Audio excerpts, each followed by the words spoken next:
So maybe something for you to consider, something to keep an eye on. But again, I'm just surprised that the no-code apps have advanced so much. Really a pleasant surprise.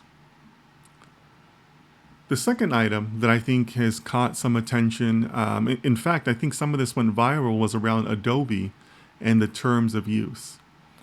Now, there was a little bit of a viral message that went out where people were panicking that their digital works, their digital creations on the Adobe suite of tools were going to be used in generative AI. But Adobe came out and made some fairly direct statements on the updates to their terms of use. And I wrote two statements that caught my eye in their terms of use that they release.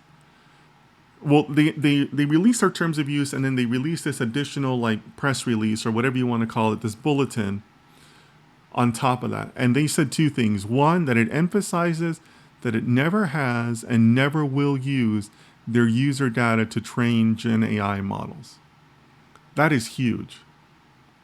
Second is it says, not only do we not use your data for Gen AI models, we don't even scan user content at all. To me, those are two pretty big claims. Now, I'm not an Adobe user. I don't like the subscription software model. I don't like to support those companies. So I don't want to speak, too much to them because I'm not speaking from a position of experience. I'm not a user on their platform. But to me, these sound like two very bold statements. You know what it feels like? It feels like those things where like they make these statements and then like 5 years later, there's like a whistleblower, right, that releases the internal emails that show that, they were actually lying or things.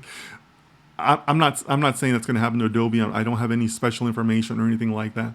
But that's what it feels like, right? Because they're making two very big, bold statements. Especially when you're talking about, some of the images that they host and all that. It's no secret that some of these companies do scan images. Google, Apple was caught doing that, scanning the images and content on the Apple drives and things like that, right?